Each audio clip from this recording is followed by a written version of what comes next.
ಸ್ವಾಗತ ಸುಸ್ವಾಗತ. ಧಾರವಾಡ ಅಕಾಡೆಮಿಗೆ ಮತ್ತೊಮ್ಮೆ ಮುಖದೊಮ್ಮೆ ಎಲ್ಲರಿಗೂ ಮಾಡುವಂತ ನಮಸ್ಕಾರ.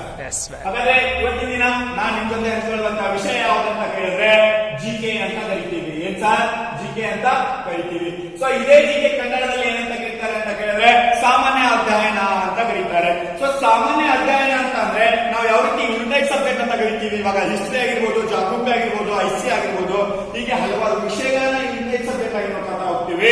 ಬಟ್ ಯಾವ ಯಾವ ಏರಿಯಾ ಮೇಲೆ ಕ್ವಶನ್ ಮಾಡ್ತಾನೆ ಅನ್ನೋದು ಇವತ್ತಿನ ದಿನ ಸ್ಪರ್ಧಾತ್ಮಕ ಯುಗದಲ್ಲಿ ಮೋಸ್ಟ್ ಇಂಪಾರ್ಟೆಂಟ್ ತಿಳ್ಕೊಳ್ಳೋದು. ಸೊ ಆ ಮೋಸ್ಟ್ ಇಂಪಾರ್ಟೆಂಟ್ ಅಲ್ಲಿ ಜಿಕೆ ಅನ್ನುವಂತ ಒಂದು area most important. So GK ಅಂತ ಬಂದಾಗ ನನಗೆ ಅನ್ಸುತ್ತೆ ಒಬ್ಬ ವ್ಯಕ್ತಿಯ ಮೇಲೆ ಕ್ವಶನ್ ಮಾಡ್ತಾನೋ ಅಥವಾ ಯಾವ್ದೋ ಒಂದು ಶಿಖರದ ಮೇಲೆ ಕ್ವಶನ್ ಮಾಡ್ತಾನೋ ಅಥವಾ ಯಾವ್ದೋ ಒಂದು ಟಾಪಿಕ್ ಮೇಲೆ ಕ್ವಶನ್ಸ್ ಗಳನ್ನ ಉದ್ಭವ ಆಗುವಂತದ್ದು ಅದ ಅಂತ ಅಂದ್ರೆ ಆ ಟಾಪಿಕ್ಸ್ ಗಳನ್ನ ನೋಡ್ಕೊತೋದ್ರೆ ಇವತ್ತು ಅವಾರ್ಡ್ಸ್ ಗಳನ್ನ ನೋಡ್ತೀವಿ, ಅದೇ ಪ್ರಶಸ್ತಿಗಳು ಅಂತ ಕರಿತೀವಿ. ಯಾಕಂತ ಕೇಳಿದ್ರೆ ಇವತ್ತಿನ ದಿನ ಬಹಳ ಪ್ರೆಸೆಂಟಿನ ಮಟ್ಟದಲ್ಲಿ ನೋಡ್ಕೊತೋದ್ರೆ ಇವತ್ತಿನ ದಿನ ಏರಿಯಾ ಮಟ್ಟದಲ್ಲೇ ನೋಡ್ಕೊತೋದ್ರೆ ಆ ಏರಿಯಾನೇ ಏನಾಗಿತ್ತು ಅಂತ ಕೇಳಿದ್ರೆ ಅವಾರ್ಡ್ಸ್ ಗಳಿಂದ ತುಂಬಿರ್ತಕ್ಕಂಥದ್ದು. ಯಾಕಂತ ಕೇಳಿದ್ರೆ ಭಾರತ ದೇಶದಲ್ಲಿ ಕೊಡುವಂತ ಅತ್ಯುನ್ನತ ಪ್ರಶಸ್ತಿಗಳು ಇವತ್ತಿನ ದಿನ ಸಾಲಗಟ್ಟಿ ನೋಡ್ಕೊಂಡು ಹೋದ್ವು ಅಂದ್ರೆ ಸೊ ಭಾರತ ರತ್ನ ಕೊಡುವಂತದ್ದು ಅತ್ಯುನ್ನತ ಪ್ರಶಸ್ತಿ, ಭಾರತ ಸರ್ಕಾರ ಕೊಡುವಂತ ಅತ್ಯುನ್ನತ ಪ್ರಶಸ್ತಿ ಯಾವ್ದಂತ ಕೇಳಿದ್ರೆ ಅದೇ ನಾವು ಭಾರತ ರತ್ನ ಅಂತ ಕರಿತೀವಿ. ಅದೇ ರೀತಿ ನಾವು ಕರ್ನಾಟಕದಲ್ಲಿ ಕೊಡುವಂತ ಅತ್ಯುನ್ನತ ಪ್ರಶಸ್ತಿ ಯಾವ್ದಂತ ಕೇಳಿದ್ರೆ ಅದಕ್ಕೆ ನಾವೇನಂತ ಕರಿತೀವಿ? ಕರ್ನಾಟಕ ರತ್ನ ಅಂತ ಕರಿತೀವಿ.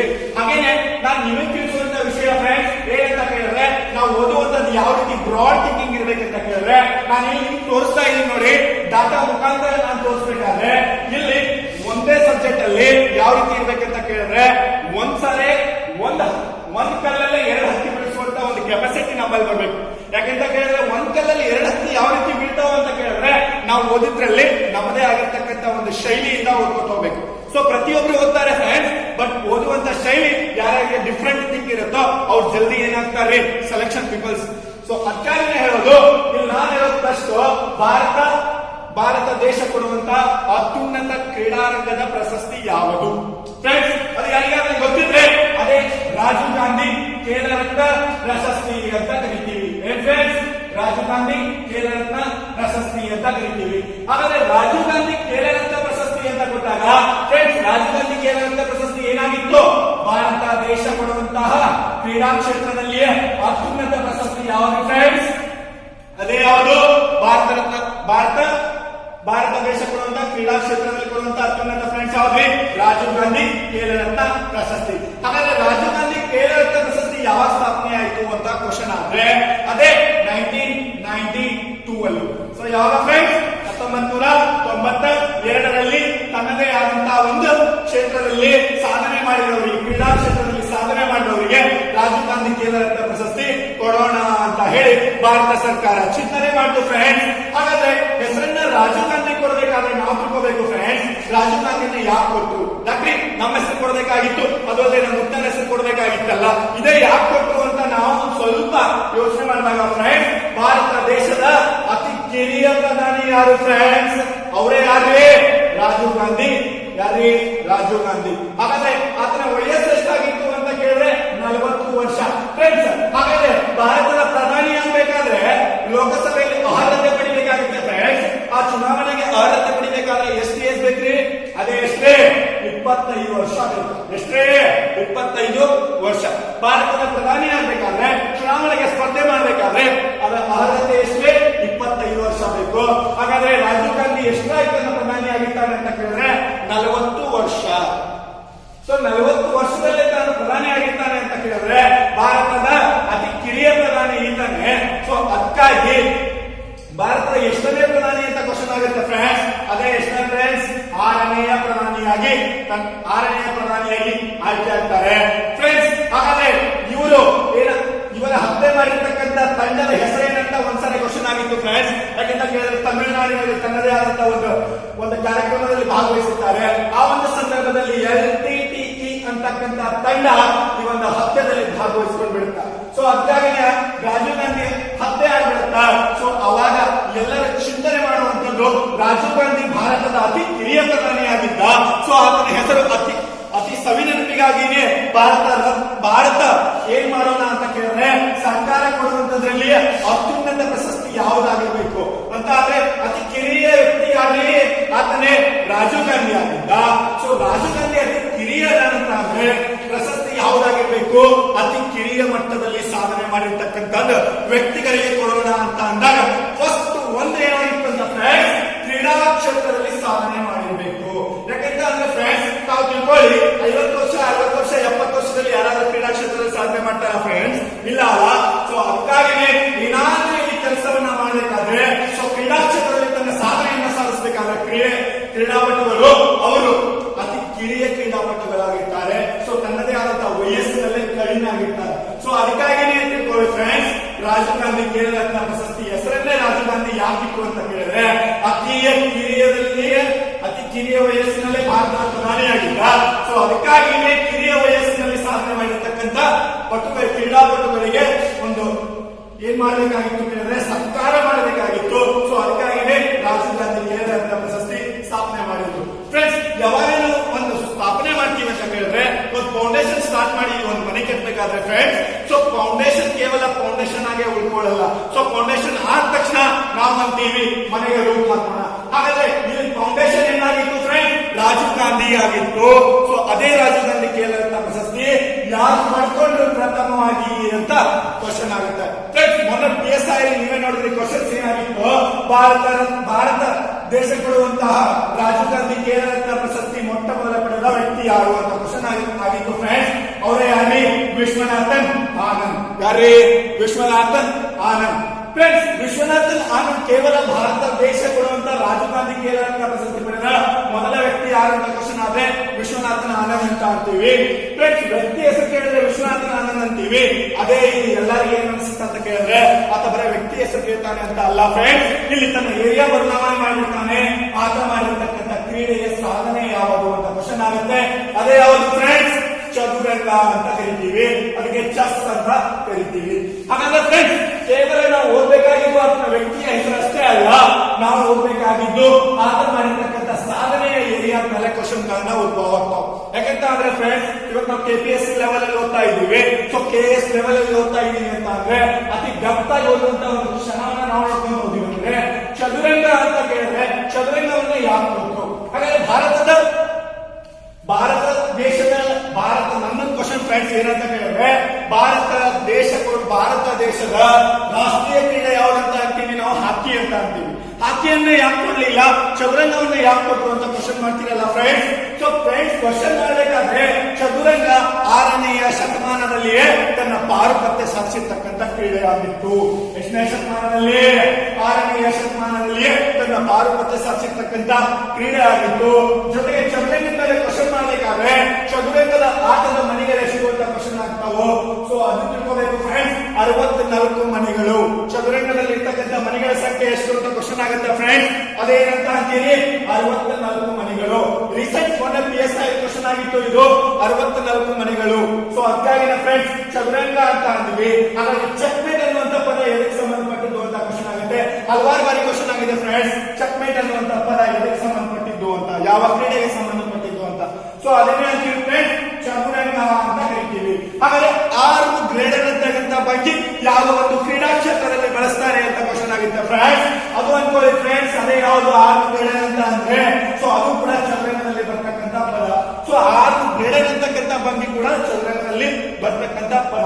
ಹಾಗಾದ್ರೆ ಫ್ರೆಂಡ್ಸ್, ಕೇವಲ ನಾವು ವಿಶ್ವನಾಥನ್ ಆನಂದ್ ವ್ಯಕ್ತಿ ನೋಡಿದಾಗ ರಾಜೀವ್ ಗಾಂಧಿ ಖೇಲ್ ರತ್ನ ಯಾರು ಪಡೆದ್ರು ಅಂತ ಅಂತೀವಿ? ಅದು ವಿಶ್ವನಾಥನ್ ಆನಂದ್ ಅಂತ ಅಂತೀವಿ. ಆತನ ಏರಿಯಾ ಮೇಲೆ ಹೋದಾಗ ಚದುರಂಗ ಅಂತ ಕರಿತೀವಿ. ಹಾಗಾದ್ರೆ ಆತನ ಮೂಲತಃ ರಾಜ್ಯ ಯಾವುದು ಅಂತ ಕ್ವಶನ್ ಆದ್ರೆ ತಮಿಳುನಾಡು. ಯಾವ್ದೇ? ತಮಿಳುನಾಡು. ಸೊ ತಮಿಳುನಾಡು ಅಂತ ಅಂದಾಗ ತಮಿಳುನಾಡಿನ ರಾಜಧಾನಿ ಯಾವುದು ಅಂತ ಕ್ವಶನ್ ಆಗೋದು ಫ್ರೆಂಡ್ಸ್ ಇವಾಗ. ಸೊ ತಮಿಳುನಾಡಿನ ರಾಜಧಾನಿ ಯಾವುದು ಫ್ರೆಂಡ್ಸ್?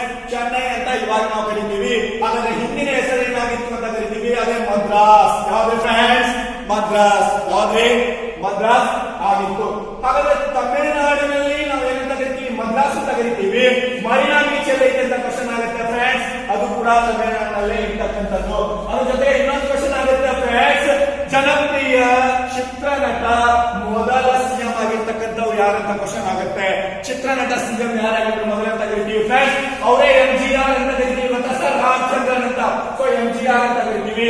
ಚಿತ್ರನಟಿ ಯಾರಂತ ಕೇಳಿದ್ರೆ ಅವರೇ ಜಯಲಲಿತಾ. ಅವರೇ ಯಾರೇ? ಜಯಲಲಿತಾ ಅಂತ ಕರಿತೀವಿ. ಸೊ ಜಯಲಲಿತಾ ತನ್ನ ಒಂದು ಅಮ್ಮ ಅಂತಕ್ಕಂಥ ಹೆಸರಿನ ಮೂಲಕ ತನ್ನದೇ ಆದಂತ ಪಾರುಪತ್ಯ ಸಾಧಿಸಿರ್ತಕ್ಕಂಥ ಒಬ್ಬ ಮುಖ್ಯಮಂತ್ರಿ. ಸೊ ಅದಕ್ಕಾಗಿ ತಮಿಳುನಾಡು ಅಂದಾಗ ಏರಿಯಾ ಮುಖಾಂತರ ನೋಡಿದ್ರೆ ತಮಿಳುನಾಡಿನ ರಾಜಧಾನಿ ಯಾವಂತ ಕ್ವಶನ್ ಆದ್ರೆ ಚೆನ್ನೈ ಅಂತ ಕರಿತೀವಿ. ಇದೇ ಚೆನ್ನೈಗೆ ಮುಂದಿನ ಹಿಂದಿನ ಹೆಸರು ಏನಾಗಿತ್ತು ಅಂತ ಕೇಳಿದ್ರೆ ಮದ್ರಾಸ್ ಆಗಿತ್ತು. ಅದೇ ರೀತಿ ಎಂ ಚಿದಂಬರಂ ಕ್ರೀಡಾಂಗಣ ಎಲ್ಲೈತಿ ಅಂತ ಕ್ವಶನ್ ಆದ್ರೆ ಎಂ ಚಿದಂಬರಂ ಕ್ರೀಡಾಂಗಣ ಕೂಡ ಎಲ್ಲೈತಿ, ಅದು ಕೂಡ ಚೆನ್ನೈಯಲ್ಲೇ ಇರ್ತಕ್ಕಂಥದ್ದು. ಫ್ರೆಂಡ್ಸ್ ಇಲ್ಲಿ ತಿಳ್ಕೊಳ್ಳಿ, ನಾವು ತಿಳ್ಕೊಂಡಿರ್ತಕ್ಕಂಥ ಕ್ಷಣದಲ್ಲಿ ಏನಂತ ಕೇಳಿದ್ರೆ ರಾಜೀವ್ ಗಾಂಧಿ ಕೇಳಿದಂತ ಪ್ರಶಸ್ತಿ ಯಾವ ಸರ್ಕಾರ ಕೊಡುತ್ತೆ ಅಂತ ಕ್ವಶನ್ ಆದ್ರೆ ಭಾರತ ಸರ್ಕಾರ ಅಂತ ಅಂತೀವಿ. ಅದೇ ಯಾವಾಗ ಸ್ಥಾಪನೆ ಆದ್ರೆ 1992 ಅಂತ ಕರಿತೀವಿ. ಅದೇ ರೀತಿ ಪ್ರಥಮವಾಗಿ ಯಾರು ಪಡ್ಕೊಂಡಂತ ಕ್ವಶನ್ ಆದ್ರೆ ವಿಶ್ವನಾಥನ್ ಆನಂದ್ ಅಂತ ಕರಿತೀವಿ. ಸೊ ವಿಶ್ವನಾಥನ್ ಆನಂದ್ ಅಂತ ಕರಿತೀವಿ. ಸೊ ಆತನ ಕ್ಷೇತ್ರ ಯಾವ್ದಂತ ಕರಿತೀವಿ, ಚದುರಂಗ ಅಂತ ಕರಿತೀವಿ. ಹಾಗಾದ್ರೆ ಚದುರಂಗದಲ್ಲಿ ಇರ್ತಕ್ಕಂಥ ಮನೆಗಳ ಸಂಖ್ಯೆ ಎಷ್ಟಂತ ಕ್ವಶನ್ ಆದ್ರೆ 64. ಹಾಗಾದ್ರೆ ಚದುರಂಗದಲ್ಲಿ ಚದುರಂಗ ಎಷ್ಟನೇ ಶತಮಾನದಲ್ಲಿ ತನ್ನ ಪಾರುಪತ್ಯ ಸಾಧಿಸಿರ್ತಕ್ಕಂಥ ಕ್ರೀಡೆ ಆಗಿತ್ತು ಅಂತ ಆದ್ರೆ ಫ್ರೆಂಡ್ಸ್ ಅದು ಕೂಡ 6ನೇ ಶತಮಾನ ಅಂತ ಕರಿತೀವಿ. ಚೆಕ್ಮೇಟ್ ಅಂತಕ್ಕಂಥ ಪದ ಯಾವ್ದ್ರಲ್ಲಿ ಬರುತ್ತೆ ಅಂತ ಕ್ವಶನ್ ಆದ್ರೆ ಫ್ರೆಂಡ್ಸ್ ಅದು ಕೂಡ ಚದುರಂಗದ ಮೇಲೆ. ಜೊತೆಗೆ ಆರ್ಮ್ ಬ್ರೇಡನ್ ಅಂತಕ್ಕಂಥ ಭಂಗಿ ಯಾವ್ದ್ರ ಮೇಲೆ ಅಂತ ಕೇಳಿದ್ರು ಕೂಡ ಚದುರಂಗ ಅಂತ ಕರಿತೀವಿ. ಜೊತೆಗೆ ಭಾರತ ದೇಶದ ಮೊದಲ ಗ್ರ್ಯಾಂಡ್ ಮಾಸ್ಟರ್ ಯಾರು ಅಂತ ಕ್ವಶನ್ ಆಗುತ್ತೆ ಫ್ರೆಂಡ್ಸ್. ಭಾರತ ದೇಶದ ಮೊದಲ ಗ್ರ್ಯಾಂಡ್ ಮಾಸ್ಟರ್ ಯಾರು ಅಂತ ಕೇಳಿದ್ರು ಅವರು ಕೂಡ ವಿಶ್ವನಾಥನ್ ಆನಂದ್. ಹಾಗಾದ್ರೆ ವಿಶ್ವನಾಥನ್ ಆನಂದ್ ಗ್ರ್ಯಾಂಡ್ ಮಾಸ್ಟರ್ ಆಗಿರ್ತಕ್ಕಂಥ ಸಾಲಿನ ವರ್ಷ ಎಷ್ಟು ಅಂತ ಕ್ವಶನ್ ಆಗುತ್ತೆ ಫ್ರೆಂಡ್ಸ್. 1989 ನಲ್ಲಿಯೇ ಭಾರತ ದೇಶದ ಮೊದಲ ಗ್ರ್ಯಾಂಡ್ ಮಾಸ್ಟರ್ ಆಗಿ ಹೊರಹೊಮ್ತಾರೆ ಫ್ರೆಂಡ್ಸ್. ಯಾರು ಹೊರಹೊಮ್ತಾರೆ ಫ್ರೆಂಡ್ಸ್? ಅವರೇ ವಿಶ್ವನಾಥನ್ ಆನಂದ್. ಸೊ ಹಾಗಾದ್ರೆ ಭಾರತ ದೇಶದ ಮೊದಲ ಗ್ರ್ಯಾಂಡ್ ಮಾಸ್ಟರ್ ಯಾರು ಅಂತ ಕ್ವಶನ್ ಆದ್ರೂ ಕೂಡ ವಿಶ್ವನಾಥನ್ ಆನಂದ್. ಅದರ ಜೊತೆಗೆ ರಾಜೀವ್ ಗಾಂಧಿ ಕೇಳಿದಂತ ಪ್ರಶಸ್ತಿ ಪಡೆದವರು ಮೊದಲ ಯಾರು ಅಂತ ಕೇಳಿದ್ರೆ ವಿಶ್ವನಾಥನ್ ಆನಂದ್. ಜೊತೆಗೆ ಆತನ ಕ್ರೀಡೆ ಯಾವುದು ಅಂತ ಕೇಳಿದ್ರೆ ಚದುರಂಗ. ಸೊ ಅದರ ಜೊತೆಗೆ ಆತನ ಮೂಲತಃ ರಾಜ್ಯ ಯಾವುದು ಅಂತ ಕ್ವಶನ್ ಆದ್ರೆ ಕೂಡ ತಮಿಳುನಾಡು. ಫ್ರೆಂಡ್ಸ್ ಇಷ್ಟರಲ್ಲಿ ಯಾವುದೂ ನಿಮಗೆ ಕನ್ಫ್ಯೂಸ್ ಇಲ್ಲ ಅಂತ ಅನ್ಕೋತೀನಿ. ಸೊ ಅದಕ್ಕಾಗಿ ಫ್ರೆಂಡ್ಸ್ ನಾವು ಓದುವಂತದ್ದು ರೀತಿ ಈ ರೀತಿ ನಾವು ಒಬ್ಬನ ಮೇಲೆ ಏರಿಯಾದ ಮೇಲೆ ಕ್ವಶನ್ ಗಳನ್ನ ಈ ರೀತಿ ಉದ್ಭವ ಆಗ್ತಾ ಇರ್ತಾವ ಫ್ರೆಂಡ್ಸ್. ಕೇವಲ ಒಬ್ಬನ ಮೇಲೆ ನಾವು ಇಷ್ಟು ರೀತಿ ಕ್ವಶನ್ ಗಳನ್ನ ಉದ್ಭವ ಮಾಡ್ತಾ ಇದೀವಿ ಅಂತ ಅಂದ್ರೆ ಸೊ ಸಕ್ಸೆಸ್. ಯಾಕಂತ ಕೇಳ್ತೀನಿ, ಸೊ ಎಲ್ಲಾ ಏರಿಯಾದ ಮೇಲೆ ಕ್ವಶನ್ ಗಳನ್ನ ಉದ್ಭವ ಆಗುವಂತ ಯಾವ ರೀತಿ ಅಂತ ನೋಡ್ಕೋಬೇಕು. ನಾವು ಹಾಕಿರ್ತಕ್ಕಂಥ ಟಾಪಿಕ್ ಕೇವಲ ರಾಜೀವ್ ಗಾಂಧಿ. ಸೊ ರಾಜೀವ್ ಗಾಂಧಿ ಕೇಳಿದ ಪ್ರಶಸ್ತಿ ಮೇಲೆ ಕೊಡುವಂತ ಪ್ರಥಮ ಪ್ರಶಸ್ತಿ ಯಾರು ತಗೊಂಡ್ರಂತ ಕೇಳಿದ್ರೆ ವಿಶ್ವನಾಥನ್ ಆನಂದ್ ಅಂತ ಕರಿತೀವಿ. ಸೊ ವಿಶ್ವನಾಥನ್ ಆನಂದ್ ಮೇಲೆ ಯಾವ ರೀತಿ ಕ್ವಶನ್ ಗಳನ್ನ ಉದ್ಭವ ಆಗ್ತಾವ ಅನ್ನೋದ್ರ ಬಗ್ಗೆ ನೋಡ್ಕೊತ ಹೋಗ್ಬೇಕು ಫ್ರೆಂಡ್ಸ್. ಸೊ ಅದಕ್ಕಾಗಿ ಹೇಳಿದ್ರೆ ಫ್ರೆಂಡ್ಸ್ ಫಸ್ಟ್ ಇವ್ರು ಬರ್ಕೊಂಡಾರ ಅಂತ ಕೇಳಿದ್ರೆ ಸೊ ಫ್ರೆಂಡ್ಸ್ ಇವ್ರು ನಮ್ಗೆ ಬೇಕಾಗಿದ್ದು 2, 3, 4 ತಗೊಂಡವ್ರು ಯಾರು ಅಂತ ಅಲ್ಲ ಫ್ರೆಂಡ್ಸ್. ಸೊ ಯಾಕಂತ ಕೇಳಿದ್ರೆ ನಾವು ಇವಾಗ ಸ್ಪರ್ಧಾತ್ಮಕ ಯುಗದಲ್ಲಿ ಇರೋದ್ರಿಂದ ನಮ್ಗೆ ಇರುವಂತ ಬೇಸ್ಮೆಂಟ್ ಏರಿಯಾ ಯಾವ ರೀತಿ ಇರ್ತಾವ ಅಂತ ಕೇಳಿದ್ರೆ ಸೊ ಇವಾಗ ಏನಾದ್ರು ನಾನು KPSC ಟ್ರೈ ಮಾಡ್ತಾ ಇದ್ದೀನಿ, FDA, KS ಎಲ್ಲ ಟ್ರೈ ಮಾಡ್ತಾ ಇದ್ದೀನಿ ಅಂತ ಕೇಳಿದ್ರೆ 2017ರಲ್ಲಿ ಕಳೆದ ವ್ಯಕ್ತಿ ಯಾರು ಅಂತ ಕ್ವಶನ್ ಆಗ್ತೈತಿ. ಸೊ ಅದ್ರ ಜೊತೆಗೇನೆ TSI ಓದ್ತಾ ಇದ್ದೀನಿ ಅಂತ ಕೇಳಿದ್ರೆ 2018 ಯಾರು ಪಡ್ಕೊಂಡು ಅಂತ ಕ್ವಶನ್ ಆಗುತ್ತೆ. ಸೊ ಅದ್ರ ಜೊತೆಗೇನೆ ಸೊ ಇವಾಗ ನಾನು PC ಅನ್ನ ಟ್ರೈ ಮಾಡ್ತಾ ಇದ್ದೀನಿ. ಸೊ ಇಲ್ಲ ಅಂತಲ್ಲ ಫ್ರೆಂಡ್, ನಾವು ಏನಂತ ಓದ್ತಾ ಇದೀವಿ ಅನ್ನೋದ್ರ ಬಗ್ಗೆ ಅರ್ಥ ಮಾಡ್ಕೋಬೇಕು. ಯಾವ ಏರಿಯಾ ಮೇಲೆ ಕ್ವಶನ್ ಮಾಡ್ತಾರೆ ಅಂತ ನೋಡ್ಕೋಬೇಕು. 2019 ಫ್ರೆಂಡ್ಸ್ ಎಲ್ಲಾನು ರಾಜೀವ್ ಗಾಂಧಿ ಕೇಳಿದಂತ ಪ್ರಶಸ್ತಿಯಲ್ಲಿ ಓದೋದು ಅಷ್ಟು ನೆಸೆಸರಿ ಅಲ್ಲ ಅಂತ ಅನ್ಸುತ್ತೆ. ಯಾಕಂತ ಕೇಳಿದ್ರೆ ಪಡೆದಿರ್ತಕ್ಕಂಥ ವ್ಯಕ್ತಿಗಳ ಹೆಸರು ಸುಮಾರು 44 ವ್ಯಕ್ತಿಗಳಿದ್ದಾರೆ. ಬಟ್ ಈ 44 ವ್ಯಕ್ತಿಗಳಲ್ಲಿ ನಮಗ್ ಬರ್ತಕ್ಕಂಥ ಒಂದು ಸ್ಪರ್ಧಾತ್ಮಕ ಇದ್ರ ಮೇಲೆ ಕ್ವಶನ್ಸ್ ಗಳು 2017ರಲ್ಲಿ ಯಾರು ಪಡ್ಕೊಂಡ್ರು, ಜೊತೆಗೆ 2018ರಲ್ಲಿ ಯಾರು ಪಡ್ಕೊಂಡ್ರು, ಜೊತೆಗೆ 2019ರಲ್ಲಿ ಯಾರು ಪಡ್ಕೊಂಡ್ರು ಅಂತಕ್ಕಂಥ ಈ 3 ಕ್ವಶನ್ ಗಳನ್ನ ಈ 3 ವರ್ಷದ ಮೇಲೆ ಕ್ವಶನ್ಸ್ ಗಳನ್ನ ರೈಸ್ ಆಗುವಂತ ಒಂದು ಸಂದರ್ಭ ತಮ್ಮ ಬರುತ್ತೆ. ಜೊತೆಗೆ ಪ್ರಥಮವಾಗಿ ಯಾರು ಪಡ್ಕೊಂಡ್ರು ಅನ್ನೋದ್ರ ಬಗ್ಗೆ ಬರುತ್ತೆ. ಸೊ ಅದಕ್ಕಾಗಿ ಹೇಳೋದು ಹಾಗಾದ್ರೆ 2017 ಸೊ 2017 ಯಾರು ಪಡ್ಕೊಂಡ್ರು ಅಂತ ಕ್ವಶನ್ ಆಗುತ್ತೆ ಫ್ರೆಂಡ್ಸ್. 2017 ರಾಜೀವ್ ಗಾಂಧಿ ಕೇಳಿದಂತ ಪ್ರಶಸ್ತಿ ಯಾರು ಪಡ್ಕೊಂಡ್ರು ಅಂತ ಕ್ವಶನ್ ಆಗುತ್ತೆ ಫ್ರೆಂಡ್ಸ್. ಅವರೇ ಯಾರ್ರಿ? ದೇವೇಂದ್ರ ಜಜೇರಿಯಾ ಅಂಡ್ ಸರ್ದಾರ್ ಸಿಂಗ್ ಅಂತಕ್ಕಂಥ ವ್ಯಕ್ತಿ. ಸೊ ಯಾರು 2017 ಪಡೆದಿರ್ತಕ್ಕಂಥ ವ್ಯಕ್ತಿ ಯಾರು? ಸೊ ಅವರೇ ದೇವೇಂದ್ರ ಜಜೇರಿಯಾ, ಇನ್ನೊಬ್ರು ಯಾರೇ ಸರ್ದಾರ್ ಸಿಂಗ್. ಹಾಗಾದ್ರೆ ಇಲ್ಲಿ ನೋಡ್ಕೊಂಡ್ವಿ ಫ್ರೆಂಡ್ಸ್, ವಿಶ್ವನಾಥನ್ ಆನಂದ್ ಪ್ರಥಮ ವ್ಯಕ್ತಿ ಆದ. ಸೊ ಆದ್ರೆ 2017 ಕೊಟ್ಟಿಗೆ ದೇವೇಂದ್ರ ಜಜೇರಿಯಾ ಅಂತಂದ್ರೆ ದೇವೇಂದ್ರ ಜಜೇರಿಯಾದ ಏರಿಯಾ ಯಾವುದು, ಕ್ಷೇತ್ರ ಯಾವುದು ಅಂತ ಕ್ವಶನ್ ಆದ್ರೆ ಸೊ ಅದು ಯಾವುದು ಫ್ರೆಂಡ್ಸ್? ಪ್ಯಾರಾ ಒಲಿಂಪಿಕ್ ಅಂತ ಕರಿತೀವಿ. ಸೊ ಪ್ಯಾರಾ ಅಥ್ಲೀಟ್ ಇದ್ದ ಆತನ ಕ್ಷೇತ್ರ ಯಾವುದು ಅಂತ ಕ್ವಶನ್ ಆದ್ರೆ ಏನಂತ ಕರಿತೀವಿ ಫ್ರೆಂಡ್ಸ್? ನಾವು ಬರ್ಚಿ ಎಸೆತ ಅಂತ ಕರಿತೀವಿ. ಸೊ ಅದಕ್ಕೆ ಜಾವ್ಲಿನ್ ಥ್ರೋ ಅಂತ ಕರಿತೀವಿ. ಏನಂತ ಕರಿತೀವಿ ಫ್ರೆಂಡ್ಸ್? Javelin throw. ಹಾಗಾದ್ರೆ ಜಾವ್ಲಿನ್ ಥ್ರೋ ಅಂತ ಅಂದ್ರೆ ಅರ್ಥ ಮಾಡ್ಕೊಳ್ಳಿ, ಒಂದ್ಸರಿ ಕ್ವಶನ್ ಆಗಿತ್ತು, ಭಾರತ ದೇಶದ ಮೊದಲ ಪ್ಯಾರಾ ಅಥ್ಲೀಟ್ ರಾಜೀವ್ ಗಾಂಧಿ ಖೇಲ್ ರತ್ನ ಪ್ರಶಸ್ತಿ ಯಾರಿಗೆ ನೀಡಿದ್ದಾರೆ ಅಂತ ಕ್ವಶನ್ ಆಗಿತ್ತು ಫ್ರೆಂಡ್ಸ್. ಇಲ್ಲಿ ಅರ್ಥ ಮಾಡ್ಕೊಳ್ಳಿ, ದೇವೇಂದ್ರ ಜಜೇರಿಯಾ ಮೊಟ್ಟ ಮೊದಲ ಪ್ಯಾರಾ ಅಥ್ಲೀಟ್. ಯಾರೇ ಮೊಟ್ಟ ಮೊದಲ ಪ್ಯಾರಾ ಅಥ್ಲೀಟ್? ರಾಜೀವ್ ಗಾಂಧಿ ಖೇಲ್ ರತ್ನ ಪ್ರಶಸ್ತಿ ಪಡೆದ ಮೊಟ್ಟ ಮೊದಲ ಪ್ಯಾರಾ ಅಥ್ಲೀಟ್ ಯಾರಂತ ಕೇಳಿದ್ರೆ ಅವರೇ ದೇವೇಂದ್ರ ಜಜೇರಿಯಾ. ಹಾಗಾದ್ರೆ ಪ್ಯಾರಾ ಅಥ್ಲೀಟ್ ಅಂತ ಅಂತೀವಿ. ಪ್ಯಾರಾ ಅಥ್ಲೀಟ್ ಅಂದ್ರೆ ಏನು? ಸೊ ನಾವು ತಿಳ್ಕೋಬೇಕಾಗಿದ್ದು ಇಷ್ಟೇ, ಪ್ಯಾರಾ ಅಥ್ಲೀಟ್ ಅಂದ್ರೆ ಏನಂತ ಕೇಳಿದ್ರೆ ಅಂಗಾಂಗಗಳ ವೈಫಲ್ಯ, ವಿಕಲಚೇತನರು ಅಂತ ಕರಿತೀವಿ. ಬಟ್ ಅಂತ ನಾವಂತೀವಿ ಇವತ್ತು ಕಾಲಿಟ್ಕೊಂಡು ಕೈ ಇಟ್ಕೊಂಡು ಕೂಡ ಸಾಧನೆ ಮಾಡಲಾರವರು, ಸೊ ತನ್ನದೇ ಆದಂತ ಕೆಲವೊಂದು ಅಂಗಾಂಗ ವೈಫಲ್ಯಗಳನ್ನ ಅನುಭವಿಸಿಕೊಂಡು ಕೂಡ ಸಾಧನೆ ಮಾಡಿರ್ತಕ್ಕಂಥ ವ್ಯಕ್ತಿಗಳಾರ ಅಂತ ಅಂದ್ರೆ ಬಹಳ ಹೆಮ್ಮೆ ಅನ್ಸುತ್ತಾ. ಸೊ ಅದಕ್ಕಾಗಿನೇ ದೇವೇಂದ್ರ ಜಜೇರಿಯಾ ಮೊಟ್ಟ ಮೊದಲ ಪ್ಯಾರಾ ಅಥ್ಲೀಟ್. ಯಾರೇ ರಾಜೀವ್ ಗಾಂಧಿ ಖೇಲ್ ರತ್ನ ಪ್ರಶಸ್ತಿ ಪಡೆದ ಮೊಟ್ಟ ಮೊದಲ ಪ್ಯಾರಾ ಅಥ್ಲೀಟ್ ಯಾರು ಅಂತ ಅಂದ್ರೆ ದೇವೇಂದ್ರ ಜಜೇರಿಯಾ. ಅದೇ ಎಷ್ಟರಲ್ಲಿ ಪಡ್ಕೊಂಡ ಅಂತ ಕೇಳಿದ್ರೆ 2017ರಾಗ. ಆತನ ಕ್ಷೇತ್ರ ಯಾವ್ದಂತ ಕ್ವಶನ್ ಆಗುತ್ತೆ, ಜಾವ್ಲಿನ್ ಥ್ರೋ ಅಂತ ಕರಿತೀವಿ.